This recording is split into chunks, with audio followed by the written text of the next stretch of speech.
Vale, vamos a ir comenzando porque se non voulle quitar tempo a Raquel na súa presentación. A seguinte charla titúlase As augas superficiais, un portal ao océano profundo e a atmósfera, por Raquel Somavilla Cabrillo. Raquel é científica sénior no Centro Oceanográfico de Santander, polo tanto é colega no Instituto Español de Oceanografía dende xuño do ano 2020. É un oceanógrafo con amplia experiencia no estudio das interaccións océano-atmósfera e os seus efectos nos procesos oceánicos como a mestura, a formación de masas de agua e a súa circulación desde as latitudes medias hasta as rexións polares. É coordinadora dos sistemas de observación do IO no Golfo de Vizcaya e a nivel internacional é copresidenta de OceanSites, é membro do Grupo de Coordinación de Observación do GOES, Sistema Global de Observación Oceánica, coa misión de fortalecer a implementación do Sistema Global de Observación Oceánica mediante a revisión, o asesoramento e a axuda de coordinación das 12 redes globais de observación del GOES, entre outras responsabilidades internacionais. Actualmente, Raquel é coordinadora do Programa de Ciencias Mariñas de Cantabria, Thinking Azul, financiado polo mecanismo Next Generation Europa. Raquel, baseándose nas observacións oceánicas, combinando as series temporais das distintas plataformas, centrarase en ofrecer unha actualización dos cambios e as tendencias observadas nas propiedades e procesos físicos no océano, dende a interfase aire-mar, cara a columna de agua e o fondo mariño. En particular, falará da estratificación oceánica e cal desempeña un papel clave no clima ao modular a resistencia do océano a mesturarse verticalmente. Desta maneira, a transferencia de propiedades entre as capas profundas e superficiais. Raquel, gracias por vir. Esa palabra.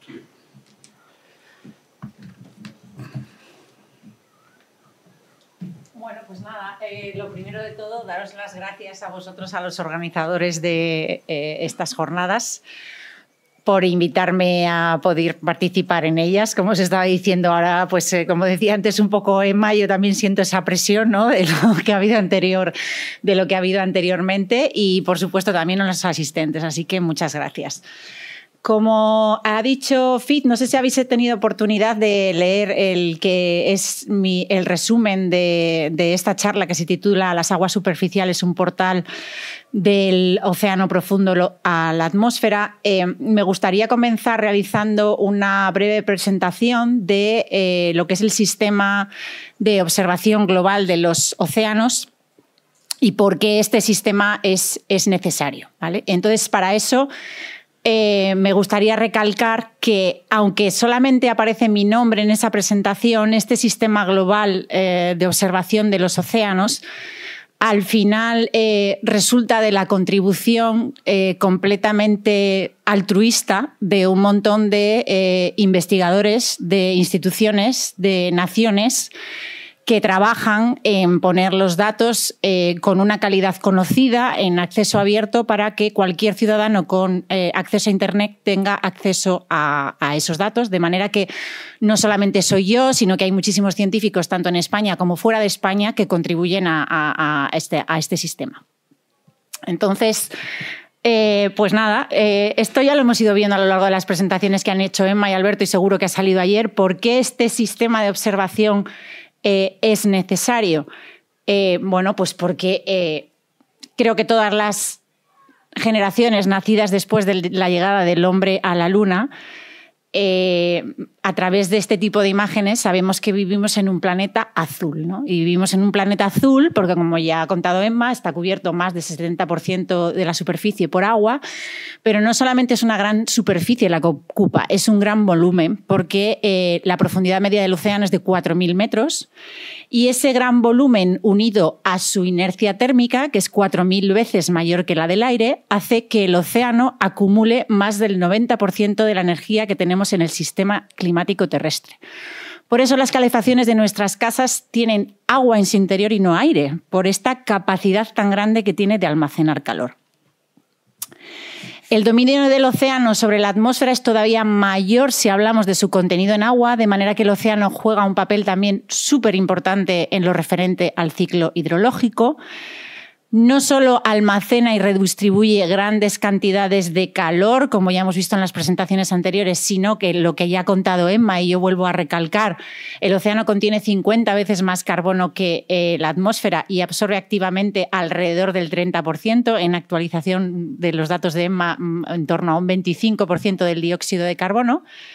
Y efectivamente genera el 50% del oxígeno que tenemos en la atmósfera, porque esos productores primarios hacen lo mismo que hacen las plantas en tierra, la fotosíntesis. Y como el océano es tan grande, a pesar de que son organismos muy pequeños, pueden ser ese otro pulmón del planeta, ¿vale?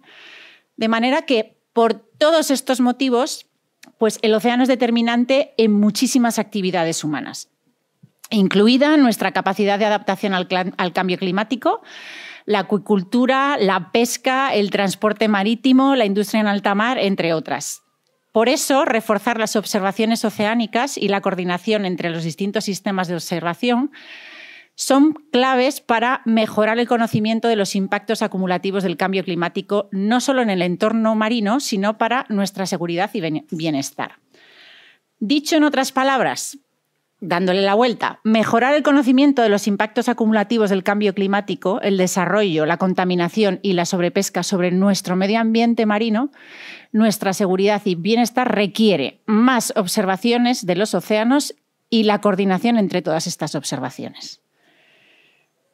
Por este motivo, auspiciado por la organización, por la UNESCO, a través de la COI, que son las siglas de la Comisión Oceanográfica Internacional, y por la Organización Meteorológica Mundial, en 1991 surge GOOS, que es el acrónimo del Global Ocean Observing System, o sea, el Sistema de Observación Global del Océano, con la misión de crear, de coordinar, de fortalecer un sistema de observación oceánica sostenido y a largo plazo que satisfaga las necesidades sociales que tenemos en cuanto al clima, la salud oceánica y servicios operativos, por los cuales entendemos una serie de aplicaciones que requieren de las observaciones oceánicas para ser más precisos. ¿A qué nos referimos con esto? Pues estas aplicaciones hablamos, por ejemplo, de las predicciones meteorológicas, de las predicciones climáticas, de las predicciones oceanográficas, de las alertas de eventos extremos atmosféricos, de las alertas de tsunamis, de la información para toma de decisiones. Todo este tipo de aplicaciones requieren de datos oceanográficos de calidad conocida, ¿vale? Y con acceso abierto para que todas estas aplicaciones puedan ponerse en funcionamiento. De manera que normalmente este tipo de aplicaciones respecto a los datos se suele ver como en una pirámide, de manera que estas aplicaciones estarían en la cúspide de esa pirámide, pero en realidad es como un engranaje, como lo que veis en la parte de abajo, donde tenemos una serie de requisitos de cómo deben de tomarse unos datos para que tengan una determinada calidad, para que puedan ser posteriormente útiles, esos Ocean Best Practices que también ha mencionado Emma. Requerimos de un despliegue y de un mantenimiento de las observaciones, requerimos de un procesado y un formateado de los datos siguiendo vocabularios y estándares internacionales para que esos datos sean reutilizables. Y con todo ello es cómo conseguimos que todos esos datos estén a disposición de todas las personas y con acceso abierto. Esto hace que sin esos datos, ¿vale? Pues todos esos modelos de los que estamos hablando, pues hablaríamos de modelos con unas precisiones e incertidumbres muchísimo menores de lo que tenemos, como viene a sugerir, ¿no?, la cita que tenemos ahí del director de la Organización Meteorológica Mundial. ¿Cómo se organiza GOOS?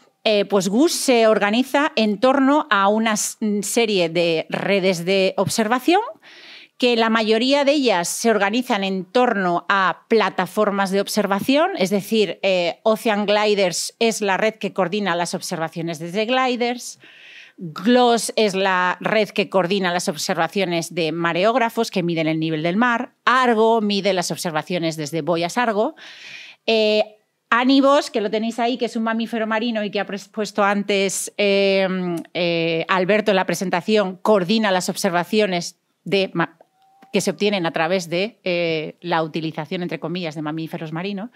Y luego hay otra serie de redes temáticas, como puede ser Ocean Sites, que es la encargada de coordinar y promocionar la obtención, el uso y la compartición de datos de muy alta calidad de largas series temporales en océano abierto que pueden ser obtenidas desde fondeos, que ya hemos visto en las otras presentaciones, y desde series temporales de datos. Como os decía, el IEO, donde yo trabajo, contribuye a algunas de estas redes con sus datos, pero también hay otras instituciones que participan en este tipo de redes. Entonces, voy a empezar quiero poneros algunos de los ejemplos del tipo de datos que la coordinación de este tipo de actividades pone a disposición de la comunidad científica, pero también de la sociedad, y el tipo de información que de ella obtenemos. Entonces, voy a empezar, por GoShip. ¿Por qué empiezo por GoShip? Porque es, vamos a decir, lo que sería el clásico en la observación oceanográfica, porque es la observación que se realiza desde barcos oceanográficos y en la que se utiliza la herramienta que ha sido la de observación también clásica, porque se utiliza un CTD y una roseta oceanográfica. Estas observaciones con un CTD y una roseta no solamente nos permiten obtener información de lo que miden estos sensores y que vienen a determinar por qué se llama CTD, porque miden temperatura, salinidad, profundidad, pero también pueden medir oxígeno disuelto, clorofila, sino que la roseta nos permite cerrar botellas a la profundidad deseada, desde los 5.000 metros, 4.000, 1.000, de manera que ese agua llega a la superficie del barco y de esa agua se pueden tomar muestras para hacer determinaciones analíticas de laboratorio de un montón de variables químicas y biológicas que están lo más cerca que se puede estar de los estándares de referencia. Eso quiere decir que las observaciones realizadas desde las secciones de GoShip que veis en ese mapa son las más precisas que podemos obtener de los cambios en las propiedades físicas y también biogeoquímicas que tenemos en el océano. GoShip es muy, muy importante en términos de obtener datos de alta resolución en la vertical, pero también espacial, de muchísima calidad de lo que pasa en el océano, y especialmente importante cuando hablamos de cambios por debajo de 2.000 metros de profundidad, porque es donde los datos son más escasos. Entonces, casualmente tengo un mapa parecido al que mostraba antes Alberto. GoShip, por ejemplo, esas secciones han permitido saber que los océanos también por debajo de los 2.000 metros, como hemos estado viendo, se están calentando, y aunque esos calentamientos nos pueden parecer que son muy, muy, muy pequeños, pues en realidad ese calentamiento de las aguas por debajo de los 4.000 metros contribuye en un 10% del aumento del nivel del mar. Estas secciones de GoShip también han permitido tener una idea de cómo son los procesos de ventilación, es decir, cómo se renuevan las aguas en el océano. Volviendo al tema del calentamiento del que se hablaba por niveles debajo de los 4.000 metros, GoShip también ha sido muy importante en aquellas secciones que se han venido repitiendo, vamos a decir, desde los 50, 60, 80, 90, porque son las primeras medidas que han permitido ver que el océano se estaba calentando. Y eran los primeros indicios que se tenían de que efectivamente, probablemente era necesario medir el contenido de calor en el océano para tener una estimación de cuánto se estaba calentando el planeta. Con este objetivo, de hecho, nace el programa Argo a finales de los 90. Con el objetivo de, a través de la colaboración internacional, lograr tener datos diariamente de 3.000 boyas Argo trabajando en el océano, objetivo que se cumplió en el año 2003, y desde entonces tenemos datos de temperatura, de salinidad, de profundidad repartidos por todo el océano de esos perfiles de temperatura y salinidad. De manera que sí hemos podido estimar ese contenido de calor en el océano. Ese contenido de calor que en realidad vamos a decir que es un cálculo sencillo, porque basta con saber cuánto se ha calentado, es una multiplicación, ¿vale? Escoger cuánto se ha calentado el océano, decir 0,x grados centígrados. Multiplicarlo por el volumen del agua que se ha calentado, que es el volumen del océano, por la densidad de ese agua, por la capacidad calorífica de ese agua, y eso nos da cuál ha sido el aumento del contenido del calor en el océano desde los 60. Y hablamos de un aumento del contenido de calor que veis ahí, que es del orden de 10 elevado a 23 julios, ¿vale? Si ahora ese contenido de calor lo transformamos en una tasa, en una velocidad, tenemos una idea de cuál es la velocidad a la que se calienta el planeta. Es decir, si esos 10 elevado a la 23 los dividimos por la superficie terrestre y por el tiempo en el que se ha producido, obtenemos ese valor en una tasa que es en concreto un parámetro clave cuando hablamos de cambio climático, que es el desequilibrio radiativo terrestre, ¿vale? Y que se mide en vatios metro cuadrado, y ese número mágico es de 0,8 vatios metro cuadrado, ¿vale?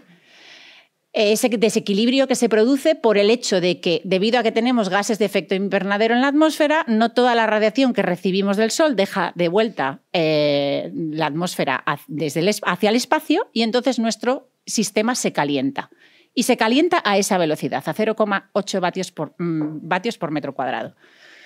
Este número, calculo que nos diga mucho, no os iba a contar esto, pero he decidido cambiar un poco el hilo de la presentación según he ido viendo vuestras presentaciones, y quizá no llegué al final, pero me parecía que merecía la pena hacer este tipo de cálculos. Entonces, si cogemos esos 0,8 vatios metro cuadrados que han ocurrido desde los 60 y los aplicamos en la columna de agua, pues esos son responsables precisamente de que en los primeros 2.000 metros de la columna de agua pues se hayan calentado a una velocidad de unos 0,015, 0,02 grados por década, los 2.000 primeros metros, que vosotros diréis que eso es un número que dices tú, pues anda, si 0,8 me parecía nada, esa tasa me parece muy pequeña, ¿vale? Pero estos aumentos de temperatura los debemos ver en relación con la gran masa de agua que se ha calentado y con el calor que representan. Porque si transformamos eso en cómo sería este contenido de calor si se lo hubiese almacenado la atmósfera, lo cual tampoco es una operación tan complicada, es simplemente coger el volumen de la atmósfera, dividirlo por su densidad, su capacidad calorífica, pues tendríamos que, en lugar de hablar de aumentos de temperatura en la atmósfera, como hemos experimentado en torno a 1 o 1,5 grados, si el calor que ha almacenado el océano lo hubiese acumulado la atmósfera, hablaríamos de aumentos de temperatura de decenas de grados centígrados. Eso es el servicio del que hablaba Emma, que hace el océano por nosotros. Volviendo a esas secciones también nos han dado estimaciones, las primeras estimaciones de la circulación oceánica, en concreto de esa circulación meridional de retorno de la que también ha hablado Emma, ¿no? Esa circulación en el Atlántico, esto es en concreto la sección 24 Norte, que es una de las más famosas, que va desde más o menos Florida hacia Canarias y que se vino repitiendo en los años 50, los 80, 90, 2000 y que permite, a través de la hidrografía, hacer una estimación de cómo es esa circulación, ese agua, ¿no?, que en la parte superficial tiene la expresión en la corriente del Golfo y que luego, por la formación de aguas profundas, vuelve pegada por las costas americanas. Pues se tenía una estimación que parecía que había un descenso de la intensidad de la circulación meridional de retorno de un torno a un 30%. ¿Qué pasó? Pues que se pusieron en marcha otro tipo de observaciones a través de fondeos, y tan solo 2 años después de estas estimaciones de descenso tan dramático, por así decirlo, de la circulación meridional de retorno, Los primeros años de la instalación del array de fondeos de Rapid pusieron de manifiesto que, de hecho, la variabilidad a escalas temporales de los 10 días podía variar tanto como lo que se observaba en secciones oceanográficas separadas 40 años en el tiempo. Y lo que se estaba viendo como un descenso tan marcado en realidad estaba afectado por el ciclo estacional, por el hecho de ir a una sección y medir en un momento determinado y, bueno, no poseer toda esa información que hoy día conocemos, ¿no? Otra sección que se ha puesto posterior, similar a esta, también para medir la circulación meridional de retorno, es la sección de OSNAP, que en este caso es una colaboración de muchos países, es un ejemplo típico del tipo de observación que podríamos pensar en GUS, ¿no? Porque está Inglaterra, está Alemania, está Estados Unidos, hay contribución de muchísimos países y todos estos datos son con acceso abierto, que ha puesto de manifiesto que, aunque la intensidad de la IMOC siempre se ha considerado muy fuertemente ligada al proceso de convección profunda que liga esos flujos de agua en superficie y profundidad, bueno, pues en el fondo la ventilación de las aguas profundas pues no parece tan controlada por esa inyección de aguas densas a grandes profundidades, sino por los mecanismos de afloramiento de los que hablaba Alberto, ¿no? Y que tiran de esas aguas hacia arriba y las incorporan en las corrientes de contorno. También la importancia de la cuenca del mar de Irminger versus la cuenca del Labrador, que es normalmente siempre la que más se tiene en cuenta, por ejemplo, en los modelos cuando fallan y dan un colapso de la circulación meridional de retorno. Y que el forzamiento del viento domina la variabilidad de esta circulación meridional de retorno a escalas temporales más cortas y la termoalina de esa formación de agua profunda es a escalas temporales más largas. Este tipo de fondeos, como os decía, son parte de esa red que es OceanSites, que no solamente incluye esos fondeos subsuperficiales, sino también boyas oceanográficas, ¿vale? Y series temporales desde barcos, cuando tienen una frecuencia relativamente alta. Y un ejemplo de esto es la serie que se llama SATS, que se llama Santander Atlantic Time Series, y que es una serie que tenemos enfrente de Santander, ¿vale? En el Golfo de Vizcaya, y que incluye los datos de una serie temporal del programa de series temporales del IEO que comenzó a principios de los 90, en principio con muestreos mensuales, pero que ahora mismo ya no son mensuales, más los datos de la boya oceanometeorológica, la boya AGL, que está fondeada a 2.850 metros de profundidad en el Golfo de Vizcaya y que está equipada con sensores meteorológicos, oceanográficos y biogeoquímicos, y como todos estos datos de OceanSites pues son datos que están siempre muy controlados en cuanto a su calidad y son datos que son con acceso abierto y nos han permitido investigar, bueno, pues un montón de procesos que están ocurriendo en estas aguas o que son también de importancia a escala mucho más amplia, ¿no? Entonces, este es un ejemplo pues, de la calibración que os decía, ¿no? Que se lleva a cabo con este tipo de datos y que están disponibles para cualquiera. Aparte de series de datos, pues también tenemos pues productos o más lo que podríamos pensar en software, como el ejemplo que veis aquí, ¿vale? Lo que tenéis en los puntos son datos de temperatura de una cadena de termistores que está instalado en el fondeo de la boya AGL, que ahora mismo, por cierto, no está en el agua, la tenemos que volver a fondear, ¿vale? Y lo que veis en azul es el ajuste a una forma funcional predefinida que nos informa de cómo es la estructura vertical de la columna de agua, ¿vale? Y veis que los lapsos de tiempo que se ven en este vídeo están separados solamente 5 segundos entre uno y otro y hay variaciones muy, muy altas de cómo es la profundidad de la capa de mezcla debido al paso de ondas internas, ¿vale? Pero lo importante es que este código está disponible para cualquier persona que quiera descargarlo, ¿vale? Uy, que lo vuelvo a poner en marcha, que no lo pretendía, perdonad. A ver, que no sé dónde estoy. Aquí, vale. Habéis visto en la primera diapositiva recientemente, pues a este observatorio de SATS se han unido 2 gliders, ¿vale?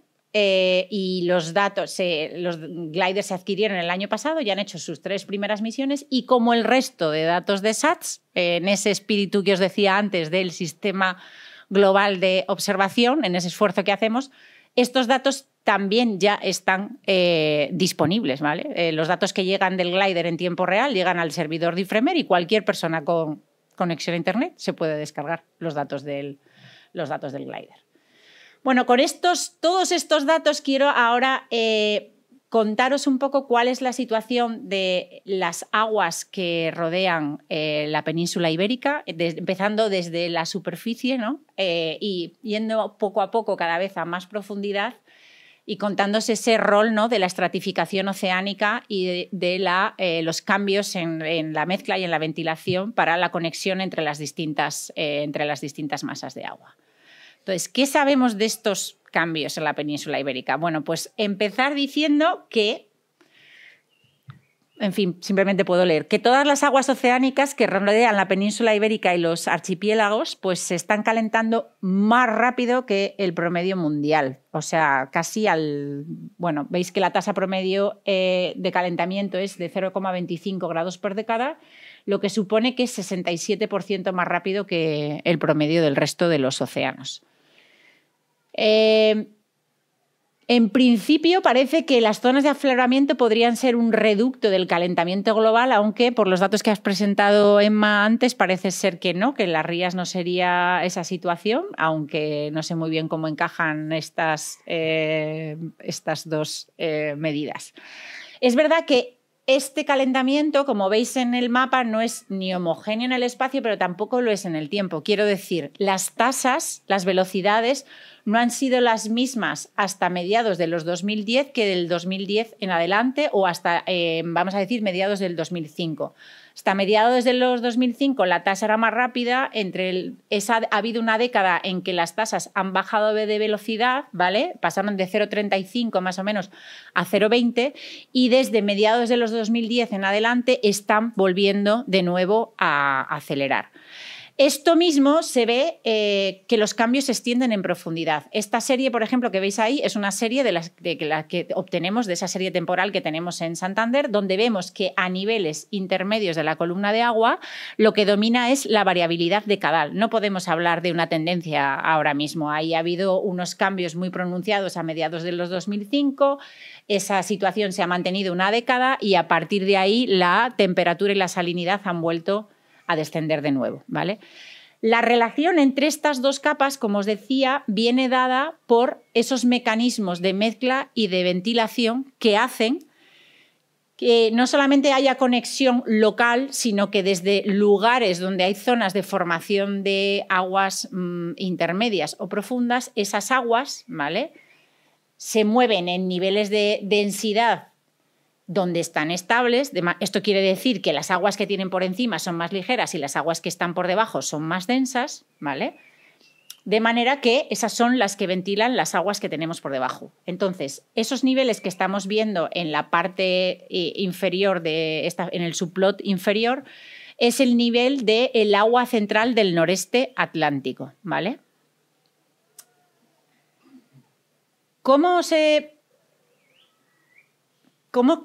A ver, esta ventilación, esta mezcla en el océano al final está muy controlada o en gran medida está controlada por la estratificación oceánica. La estratificación oceánica podríamos definirla por el proceso mediante el cual una columna de agua se organiza, como estábamos diciendo, en niveles de densidad, ¿vale?, que son distintos y es estable, de manera que las aguas de arriba son más ligeras, las aguas de abajo son más densas y esa diferencia de densidad que hay entre unas capas y las otras sería lo que nos determinaría la estratificación.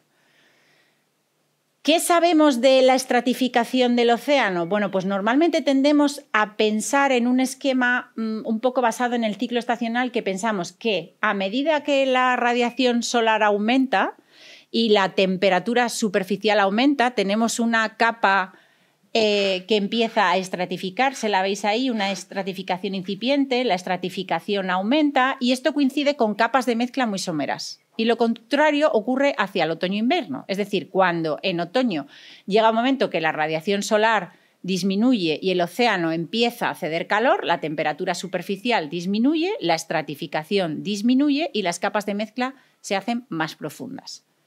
Pero, como os decía, esto está regulando el desarrollo de una estratificación en una estructura que es la pignoclina estacional, que se llama así, que es lo que tenéis aquí representado por este 2, que por definición, como veis, se crea y se destruye cada año. Con lo cual, pensar en que las variaciones a escalas más largas están gobernadas por el mismo proceso, pues no tiene por qué ser el caso. De hecho, este mecanismo no puede controlarlo.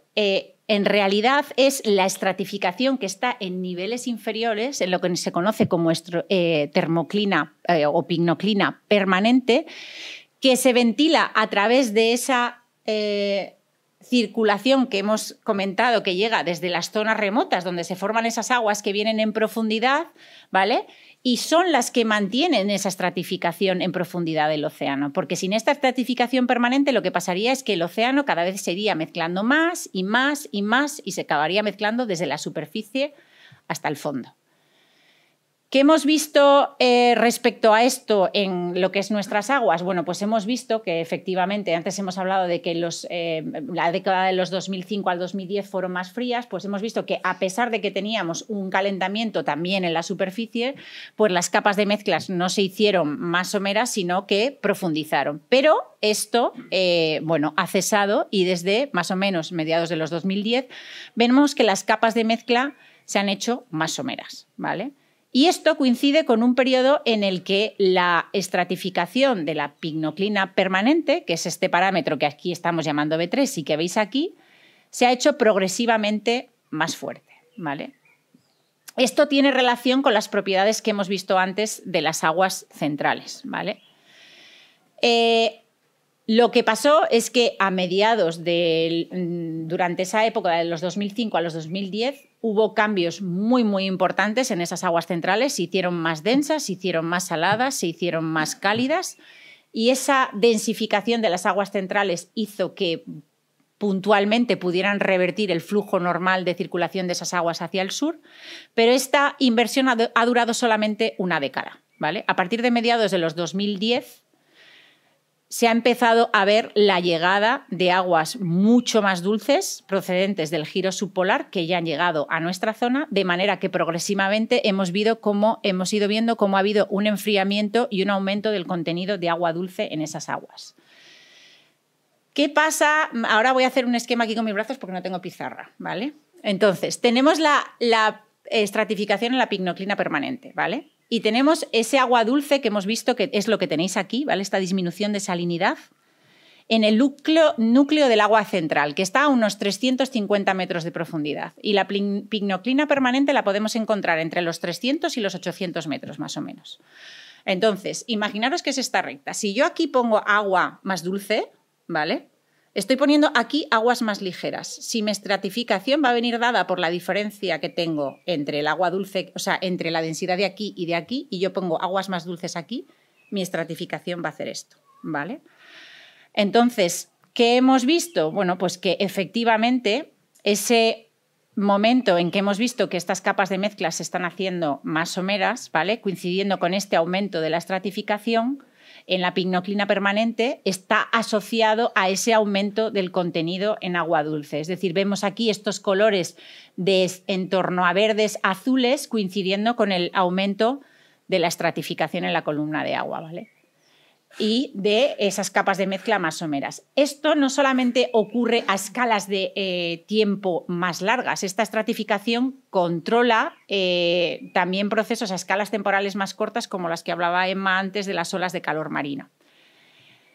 Y de hecho, como os comentaba, esa llegada de agua dulce realmente es una llegada de agua dulce que ha comenzado en el giro subpolar, pero que bueno, esa fecha está mal, es desde los años 2010, ¿vale? Ese agua dulce se ha ido propagando por todo el Atlántico Norte, ¿vale? Y la señal ya la vemos en todas las latitudes medias, ¿vale?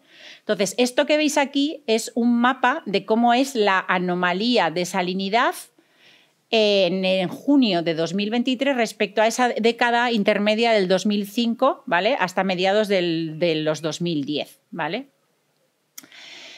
Este contenido en agua dulce, estamos hablando que ahí está pintado como el que veíamos antes, en torno a unos 350 metros de profundidad, lo cual, como veíamos antes, estaría fortaleciendo, ¿vale?, esa estratificación permanente y la mezcla vertical.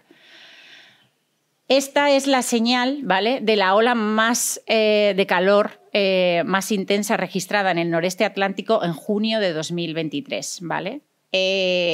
De manera que vemos que sabemos que ha habido también un precondicionamiento atmosférico, pero en ese precondicionamiento, vamos a decir, de la estratificación y de hasta dónde llega la extensión de la mezcla, porque pensar que una capa de mezcla más somera implica que las anomalías de temperatura que generes van a ser más grandes, ¿vale?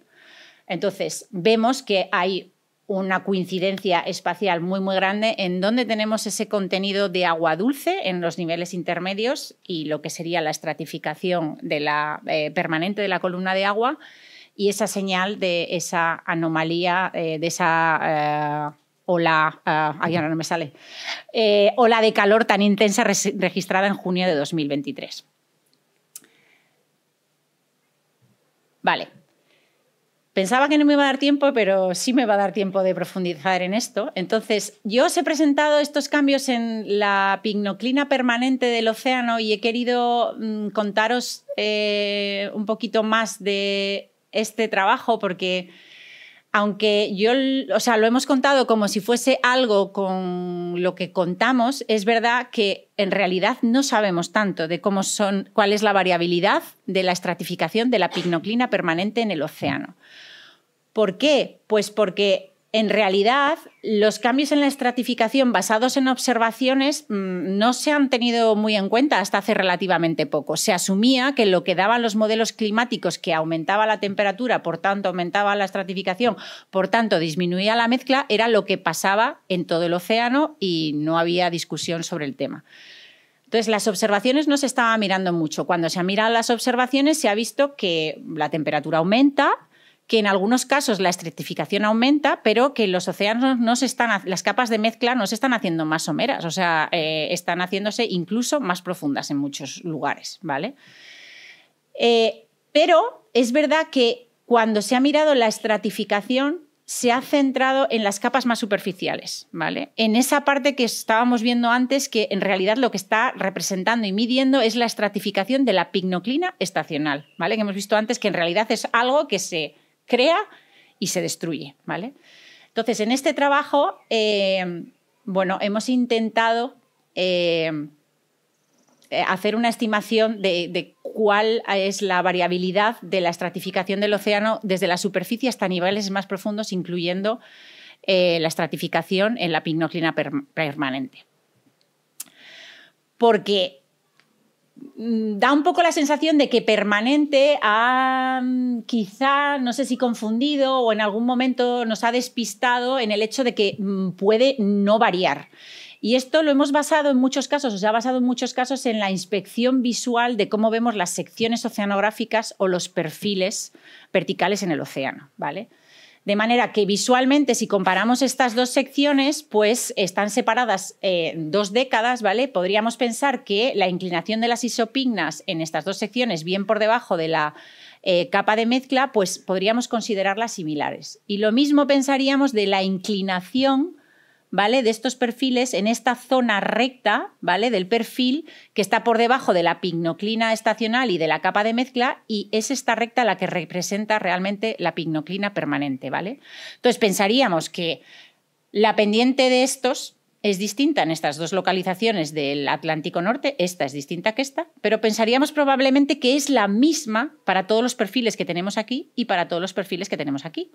Entonces, ¿qué pasa cuando aplicamos un método que sea sistemático y objetivo para medir la estratificación permanente? Bueno, pues lo que encontramos es que resulta que la estratificación en la pignoclina permanente, en esta pendiente de aquí, de estos perfiles de invierno, no es la misma en los perfiles de invierno que en los de primavera, que en los de verano, que en los de otoño, y que la inclinación de estas isopignas en estas dos secciones tampoco es la misma en esas dos secciones, que son una zona tropical entre 20 grados sur y 20 grados norte, desde el Atlántico hasta el Pacífico, pasando por el Índico, ¿vale? No es la misma en esas 2 décadas, ¿vale? Muy brevemente os voy a comentar cómo hemos medido esto, ¿vale? Hemos aplicado ese método que veíamos antes en los termistores, ¿vale? Que es un método que lo que hace es ajustar cada perfil de temperatura o densidad a una forma funcional predefinida que depende de una serie de parámetros que tenéis aquí, ¿vale? Que todos ellos tienen significado físico, como pueden ser la densidad superficial, la profundidad de la capa de mezcla, parámetros que hablan de la pignoclina estacional y un parámetro que es este de aquí que veíamos antes, que es B3, ¿vale? Que nos da la inclinación de esta recta y que nos habla cómo es la estratificación de la pignoclina permanente. Entonces, haciendo eso para todos los perfiles de Boia-Sargo desde 2003 al 2022 para el océano, obtenemos para cada uno de ellos el conjunto de parámetros que nos ajusta mejor a ese perfil, porque esto lo hace en 1200 iteraciones, de manera que siempre retiene, da valores aleatorios y retiene siempre el valor que tiene el mínimo error, hasta que al final obtenemos una solución que es óptima, ¿vale? Entonces, haciendo esto para todos los perfiles de Boia-Sargo, pues al final lo que hemos obtenido es que, bueno, pues encontramos que hay patrones de variabilidad muy relacionados entre lo que es la parte de la pignoclina permanente, que yo no sé si mi ratón no lo veis, ¿no? Ah, estoy viendo, yo pensando que estabais viendo mi ratón y resulta que no. Aquí lo veis. Vale.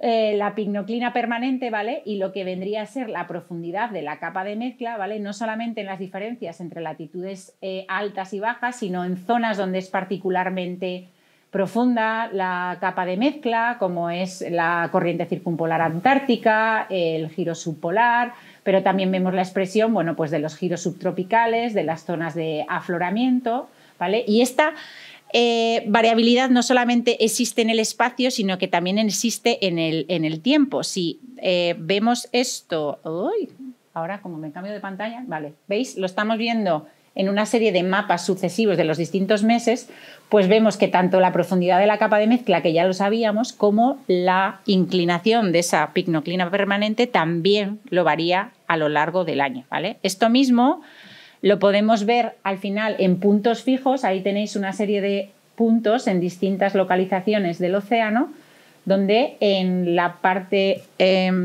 aquí tenéis lo que serían todas las medidas de ese parámetro de la inclinación de la pignoclina permanente en estas localizaciones, ¿vale? De manera que vemos que para zonas que son relativamente cercanas, puesto que su dinámica es muy diferente, tienen un ciclo estacional muy diferente en lo que es relativo a esa estratificación de la pignoclina permanente. ¿Qué nos dice esto? Pues que la estratificación permanente, la estratificación de la pignoclina permanente es permanente en el sentido de que siempre está, es persistente, es lo que impide que el océano se mezcle desde la superficie hasta el fondo, pero no es invariante, ¿vale? Y esto nos sugiere que realmente la estructura del interior del océano hasta profundidades pues, de los 1000 metros realmente probablemente está influenciada por el mismo tipo de forzamientos climáticos que normalmente consideramos exclusivos de la estratificación en las capas más someras y de la capa de mezcla. Y muy brevemente, pues nada, lógicamente la pregunta que surge es si esto se extiende a las escalas decadales y la respuesta es que sí. Este tipo de análisis que se llama Maximum Covariance Analysis lo que nos permite es ver cuáles son los patrones, a ver si pongo aquí el ratón, que covarían a la vez, ¿vale? En el espacio, pero también nos da cuál es la señal temporal con la que están variando en lo que es la profundidad de la capa de mezcla, ¿vale? La densidad superficial y la inclinación de la pignoclina permanente. Y vemos que hay patrones que están claramente relacionados con teleconexiones climáticas como pueden ser el Niño o la Niña, ¿vale? Y que la señal temporal, pues en ambos casos está muy correlacionada, ¿vale? Con el índice precisamente del Niño, que es lo que tenéis en la zona sombreada por detrás, ¿vale?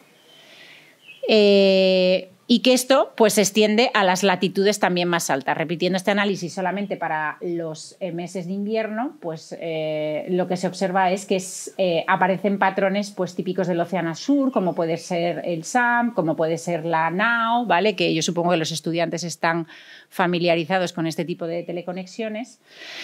Y todo ello, pues lo que nos muestra es que efectivamente, pues que no lo sabíamos, pero la estratificación a niveles más profundos en el océano, pues muestra una evolución similar en variabilidad en escalas temporales y en patrones espaciales a los que vemos en superficie, de manera que podemos pensar que es un elemento muy interactivo y realmente muy rápido en su interacción con el resto del sistema climático. Y hasta aquí es donde os quería contar. Muchas gracias.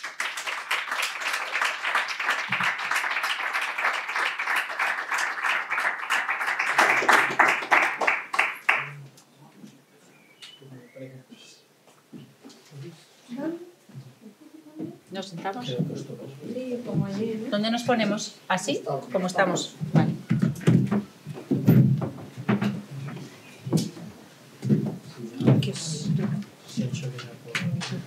¿Te ha gustado? Pero no había que trabajar, ¿no? Es el que tenemos enquistado. Es que se ha hecho Os animo a hacer preguntas, por favor. También responderemos a preguntas que nos lancen desde el canal de YouTube. Sin miedo.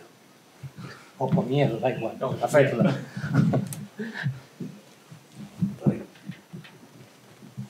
Es que no dejé el teléfono por allá, porque lo puedo dejar cuando a veces pues, puede interrumpir el teléfono. Y entonces sí que os pregunto algo, porque entre las dos hablabais de un modo u otro de la circulación termoalina, ¿no? ¿Qué influencia puede tener, hablas también del giro subpolar, ¿no?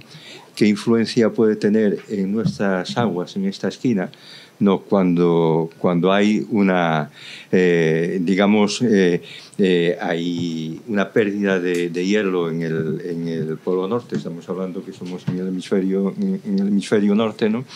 Y se supone que hacia arriba de todo pues hay una influencia, supongo, negativa en la circulación termoalina, ¿no? Y hacia ahí pues la salinidad del agua disminuye, la velocidad de descenso del agua hacia profundidades más bajas pues también disminuye, y bueno, pues hay un cambio en toda esa circulación de retorno, que influencia luego tiene en la corriente del Golfo que llega a nuestras costas y que prevéis en el futuro que nos pueda pasar en esta esquina. Mi nombre es Antonio, me soportan en la Escuela de Náutica en el programa de energía y propulsión marina sobre el tema de mareomotrices, pero no tengo ni idea del tema de oceanografía, pero desde que empiezo con mi tesis, pues me está enamorando la cosa. Pues fenomenal. ¿Queréis que conteste yo? Claro, sí. Vale. A ver, es una muy buena pregunta. En el registro que hemos mostrado de RAPID, que es el más largo que hay ahora mismo, es verdad que se ve un debilitamiento, vamos a decir, sostenido de lo que es la intensidad de la EIMO, que viene a ser en torno a un SBEDRU, ¿vale? Por década. Esto es un número, ¿vale? Es verdad que esto es mucho menor que el debilitamiento que también os comentaba que, por ejemplo, predicen los modelos. Porque os comentaba que los modelos, es verdad que lo que pasa es que todavía no se han conseguido integrar del todo el tipo de procesos que gobiernan la circulación meridional de retorno y lo que las observaciones y cada vez nuevas observaciones nos están diciendo de cómo funciona, ¿no? Entonces, por eso os ponía el ejemplo de los nuevos resultados, de los nuevos conclusiones que ha aportado el programa de OSNAP en el giro subpolar, y es que la intensidad de la EIMOC no parece directamente controlada por ese proceso de formación de agua profunda. Es decir, que se produzca o no se produzca no origina inmediatamente un cese de la circulación meridional de retorno. Porque está todo, tú puedes pensar que tienes el proceso de convección profunda, ¿no? Y luego los esquemas que ponía Alberto, ¿no? Todo ese proceso de ascenso de esas aguas a la superficie. Entonces puedes pensar que el proceso que gobierna es el que tira de las aguas hacia abajo o el que empuja de ellas hacia arriba. Entonces ese proceso que empuja de las aguas hacia arriba, vamos a decir que es mucho más constante. No sé, Alberto, si estarás de acuerdo conmigo. El proceso de convección profunda puede ocurrir o puede no ocurrir, ¿vale? Pero eso no significa que se pare la circulación meridional de retorno. Y respecto, vamos a decir, a la segunda parte que intuía de tu pregunta, de cómo afecta en nuestra zona, es verdad que sí que hay bastantes trabajos que vienen a relacionar cuál es la intensidad de la EIMO con la intensidad de la corriente del Golfo, ¿vale? Y tiene oscilaciones decadales, que sí que es verdad que parecen de alguna manera que siguen un patrón similar a, por ejemplo, las oscilaciones que hemos visto que ocurren aquí con esa circulación de las aguas centrales nuestras hacia el norte o hacia el sur, pero es verdad que cualquier relación entre ambos mecanismos, hasta donde yo sé, no se ha explorado. Sé que, de alguna manera, yo de los trabajos que he leído, existe una cierta correlación entre ambas cosas, pero que yo sepa, nadie se ha puesto a mirar realmente cómo afecta a nuestra zona, porque nuestra zona es una zona de circulación relativamente baja, es una zona de circulación residual, porque no estamos en una zona de la corriente del Golfo nos pasa por arriba y la corriente de Azores se nos pasa por abajo, entonces estamos ahí un poco en tierra de nadie. Vale, gracias. Digo porque a veces, yo mal pienso muchas veces que el interés en que se siga marchando el hielo en el Ártico, que tiene unos intereses económicos bastante importantes en cuanto a al transporte marítimo, sí, y al todas esas transporte, cosas. sí. Bueno, pues gracias. Vale. Gracias. No sé si bajar a coger el micro. Porque está en la cámara. Está manejando la cámara y el micro. Bueno, muchas gracias. Habéis tocado muchísimos temas y tal, pero quería comentaréis un poco más sobre la escala de tiempo, ¿no? El vídeo estoy con la imagen del vídeo de la formación de las aguas estas profundas subantárticas, o lo mismo la del Ártico, ¿no? Que se meten ahí por el fondo y tal. Pero claro, eso no ocurre a escalas de tiempo pequeñas. Esas aguas teóricamente son viejas porque tardan mucho tiempo en hacer todo esto. Pero claro, por otra parte, esos procesos que has descrito, los tres mecanismos, el afloramiento, el hundimiento, el transporte, parecen ocurrir a escala acelerada. ¿Qué implicaciones tiene esto? ¿Quiere decir que se están rejuveneciendo? Danos algún número, ¿qué edad tienen esas aguas profundas con respecto a las superficiales, ¿no?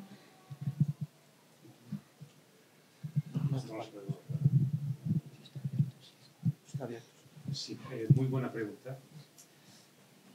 Sí, una cosa que no mencioné es que es toda la razón. Las aguas, el agua antártica de fondo que está en el Índico, en el Pacífico al norte, eso puede tardar muchas décadas, quizás hasta siglos en llegar allí. Sin embargo, vemos que estos cambios están pasando en 20 años, 30 años. Y esto no está muy estudiado, pero lo que parece... ahora mejor. Sí, lo que parece es que cuando cierras el grifo en la Antártida, cuando haces algo en el punto de origen, no solo cambias el agua que empieza a fluir lentamente hacia el norte, sino que además generas ondas profundas, ondas de Kelvin, ondas de Rossby, ese tipo de ondas afectadas por la topografía y la rotación de la Tierra, que llevan esa información mucho más rápido. Y pueden llegar, hay varios estudios de modelos que ven estas ondas llegando al extremo del Pacífico en pocos años.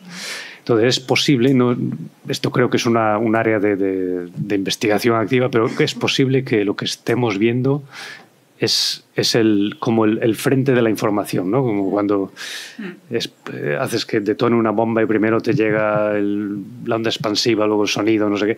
Pues aquí también la información viene en diferentes fases. La primera fase quizás sean estas ondas profundas.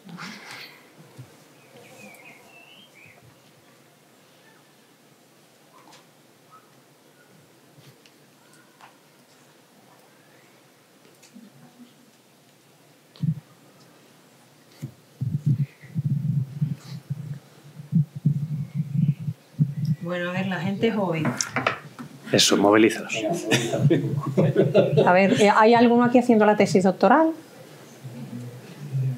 Sí, mi compatriota de Jaén. ¿En qué estás haciendo tú la tesis doctoral? Sobre microalgas.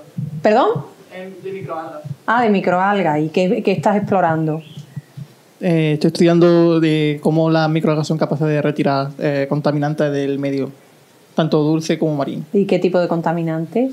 Pues he trabajado con colorantes y antibióticos y ahora estoy explorando hidrocarburos. Vale.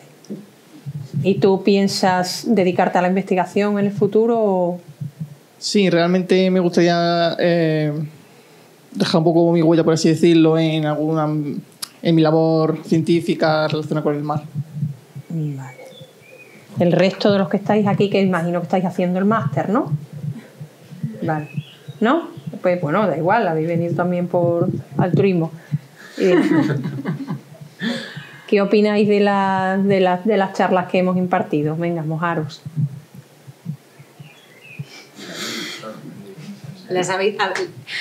¿Habéis sido capaces de seguir? ¿Qué iba a decir? ¿Hemos estado al nivel de que se puedan seguir? Sí. Vale. También nos decía Joaquín, no sé si estuvisteis aquí ayer, que la investigación, no solamente somos los tres abuelos cebolleta que estamos aquí, la investigación se sostiene con capacidad técnica especializada, porque los equipos no los movemos nosotros. Yo en mi casa no sé ni poner una lavadora, sinceramente te lo digo, así me queda la ropa, sino que tiene que haber personal capacitado, cualificado y formado, y el personal técnico es muy importante. Entonces a lo mejor una persona joven entiendo que pueda tener un cierto vértigo para dedicarse a la actividad investigadora porque es un recorrido muy largo, tiene que ser muy vocacional, implica mucho tiempo y a lo mejor no se ve con la suficiente energía o gana o no le gusta, eso es como el que es médico que es vocacional, pero que si decidís implicaros en la investigación no tiene por qué ser con un rol de científico, sino con un rol de técnico especializado o de desarrollo tecnológico, que también está muy demandado en este país, ¿eh? Y la contribución técnica para la investigación en España es esencial. Y está claro que si queremos construir un mundo más sostenible, ¿sabes? Nos hace falta la implicación de vuestra generación, porque peor no lo podemos haber hecho nosotros. Entonces vuestra generación no tiene más remedio por estadística que hacerlo mejor. Entonces implicaros de la manera que os impliquéis, tanto desde el punto de vista técnico, científico, a través de implicaros en lo que es la Administración General del Estado para los estudios medioambientales, pues eso es importante. Yo creo que hay una persona ahí que se quiere implicar con una pregunta. A ver, dime. Tiene el micrófono en la mano. Sí, eu teño unha pregunta para os tres poñentes que me chamou un pouco a atención cando estabades como dando solucións ao problema do cambio climático e tal. Chamou a atención que non mencionara do sistema económico e quería como preguntar si é que non considerades que sexa pois, o gran elefante na sala en isto ou si non o vedes relevante para a resolución do cambio climático. ¿Quién empieza? Vale, Emma. A ver, yo pienso que desde hace tiempo, desde hace alguna década, ya tenemos la tecnología suficiente para llevar a cabo un proceso de descarbonización, ¿vale? Progresiva, que implica una disminución en las emisiones o reducción en las emisiones. Pero ¿qué pasa? Que este proceso de descarbonización tampoco puede ser rápido, puesto que entonces iríamos al colapso socioeconómico y eso tampoco puede pasar, ¿no? Entonces hay que hacer un proceso gradual.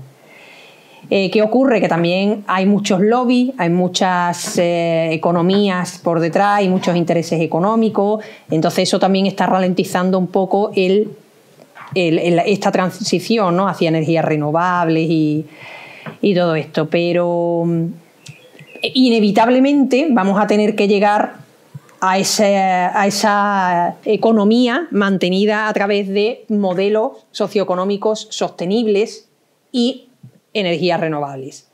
¿Qué pasa? Que si yo de mis líneas de investigación todavía tengo lagunas, imagínate en el mundo de la economía. Es un mundo que yo particularmente en mi charla no he querido explorar. ¿sabes? Porque me faltan conocimientos económicos a nivel de que no sé hacer la declaración de la renta, te digo, ¿no? Pero que indudablemente la descarbonización es un proceso que tiene que ser apoyado económicamente. Este apoyo económico implica decisiones políticas que son antipopulares, porque a todos nos gusta tener en nuestra casa 2 coches, ¿sabes? A todos nos gusta coger un avión e irnos a Italia.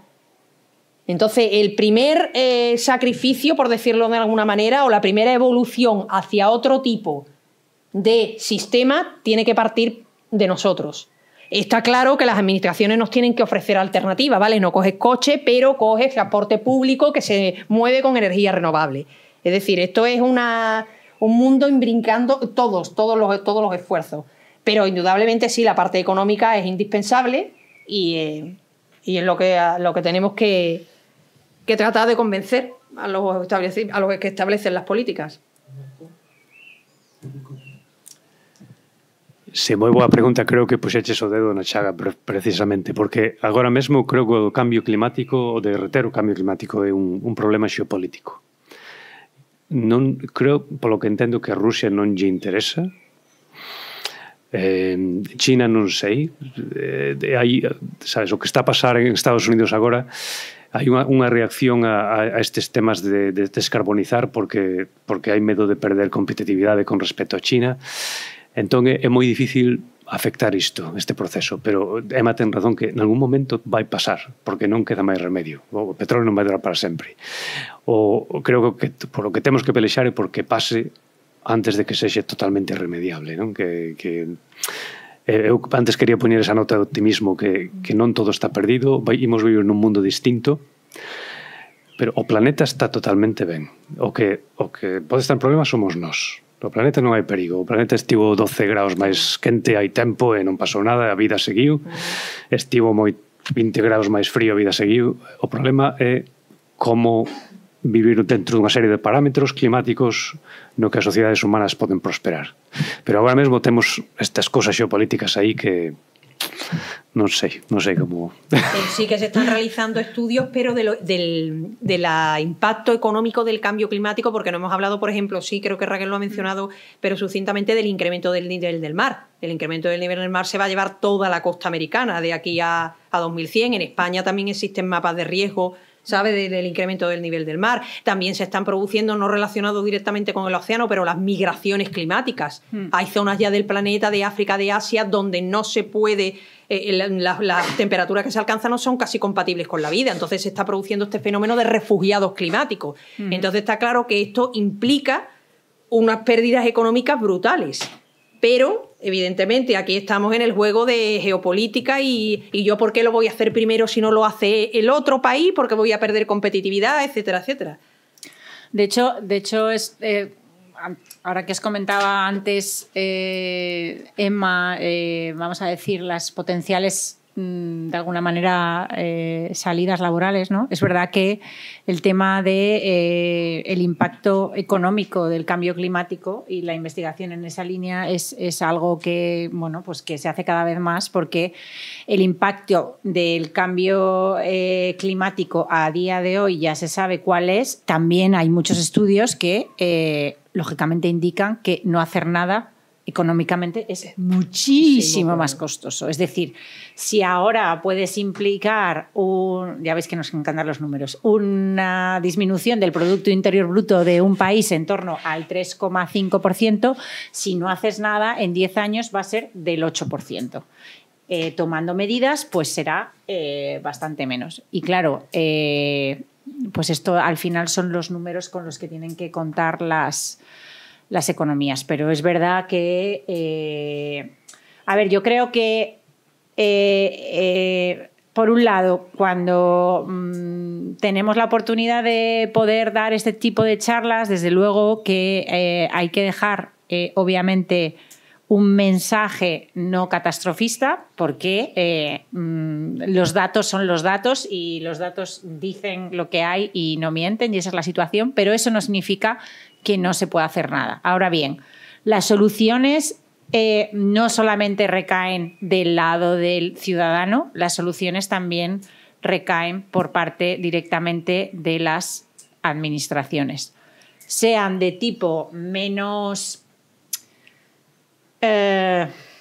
bien recibidas, ¿no? Como lo que decías, ¿no? De un proceso de alguna manera, de descarbonización que a nadie le va a gustar, o porque haya una apuesta por lo que sea tecnológico, que yo honestamente creo que sería, no sé si sería la solución, pero probablemente creo que sería mejor recibida, porque, pues por lo que estaba comentando Emma, ¿no? Porque pues nadie está dispuesto a renunciar a nada. Lo que pasa es que la situación ahora mismo, pues a ver, los datos de las investigaciones que realizamos muestran lo que muestran, y la situación del mundo hoy día es la que es y la conocemos todos. Entonces, en esa realidad, pues nos tenemos que mover. A ver, yo contemplo, por ejemplo, el esfuerzo global del IPCC, que ahí hay muchísimos científicos implicados.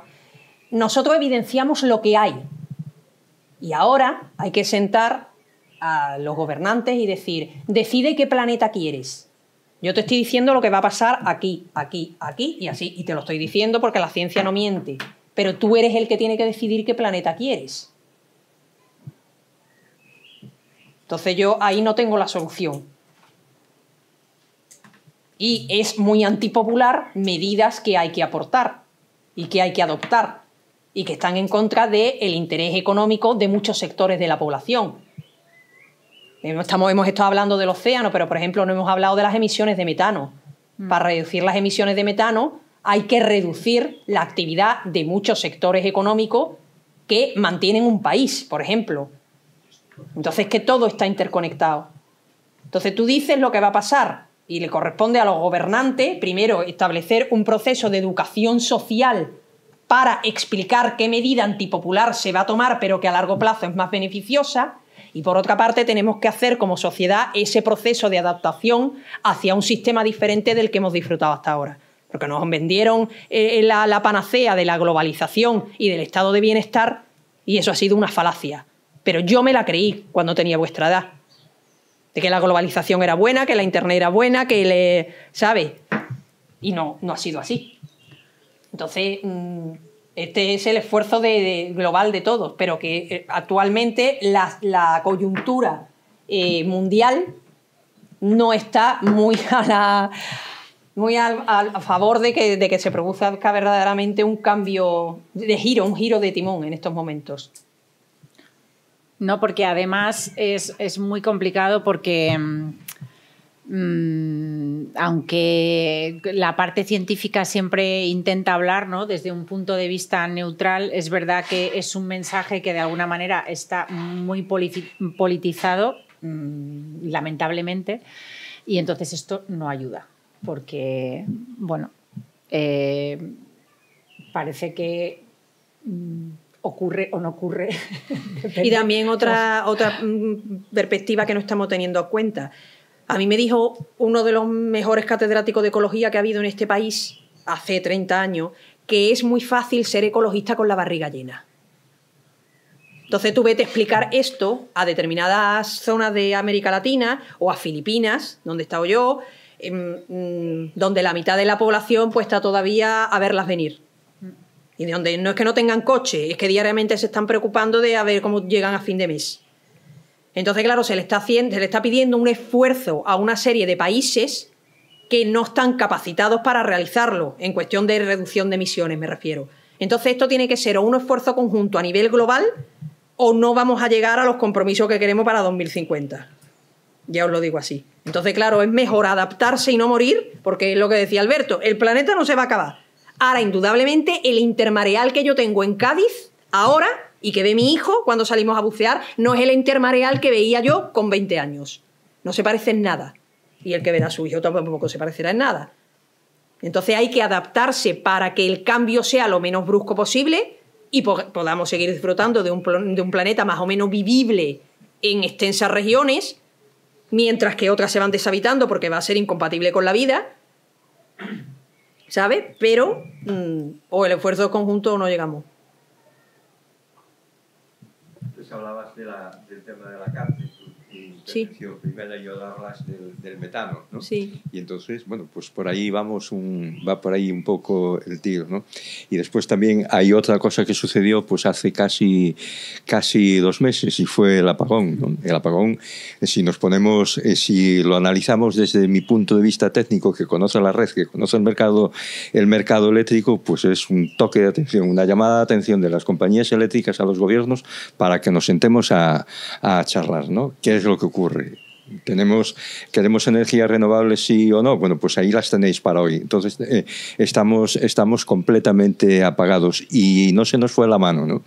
Y lo hicieron donde lo podían hacer, España y Portugal, ¿no? Porque si en el momento en que estaba prevista, supongamos, la conexión con otros países que eran más hacia la noche, bueno, pues hubiese sucedido un colapso a nivel europeo, ¿no? Pero sucedió en el momento en que digamos, las fotovoltaicas estaban haciendo el agosto y las otras no. Se corta y es muy buenas, ¿vale? Lo hicieron en tres puntos, escalonadamente, porque podía haber sido más grave, pero eso es un toque de atención, amigo. El dinero que nosotros ganamos o que nosotros vamos a dejar de ganar en situaciones como la de aquel día, pues nos llama a sentarnos y hablar. Es un tema económico muy importante también, sí que lo es. Sí. Hola, tenemos una pregunta en el chat. Jesús Duber, para Raquel. ¿Esa tendencia a la dulcificación en las aguas centrales superiores es para continuar, o sea, que se va a mantener, o es decadal? También pregunta, ¿te atreverías a dar un pronóstico en los próximos 30 años de esa tendencia? Bueno, la primera es fácil porque, de hecho, ya las salinidades están empezando de alguna manera a volver a repuntar. En el resto, o sea, en los datos que yo os he mostrado, que os decía que todos estos datos, bueno, pues se comparten, etcétera, etcétera. Estos datos también están en el ICES, que es el Consejo Internacional para la Exploración del Mar, en el grupo de hidrografía oceánica, donde hay muchísimas secciones también de otros lugares del Atlántico Norte. Y ya se está viendo que yo creo que desde el año pasado o una cosa así, o a partir de este año y el anterior, ya están empezando de nuevo a empezar a aumentar un poquito las salinidades. Pero es verdad que han llegado en la serie temporal que nosotros tenemos, ha llegado a ser menor incluso que lo que había al comienzo de la serie temporal. Es decir, que ahora mismo ya están empezando a aumentar un poquito, parece.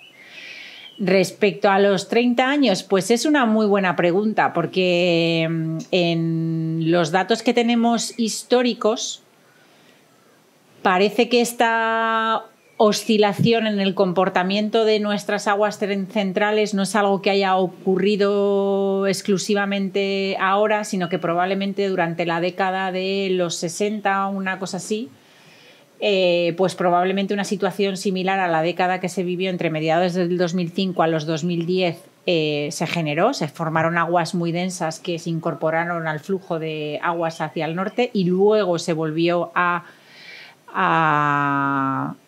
lo que se ha considerado su situación climatológica, ¿no? Porque se empezaron a tomar datos y cuando se tomaron los datos la circulación era hacia el sur y se consideraba que era así.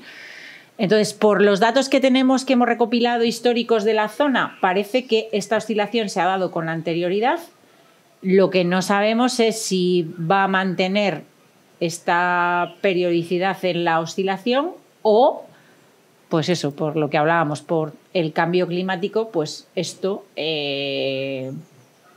va a variar en el tiempo. Yo esperaría que volviese a haber una oscilación similar a las que ha habido en base a los datos que hemos recopilado, pero vamos, que a 30 años no me atrevo yo a decir. Alberto, ¿tú te atreves a decir algo? Porque según los modelos se espera que haya una dulcificación debido a la fusión de Groenlandia y del Ártico.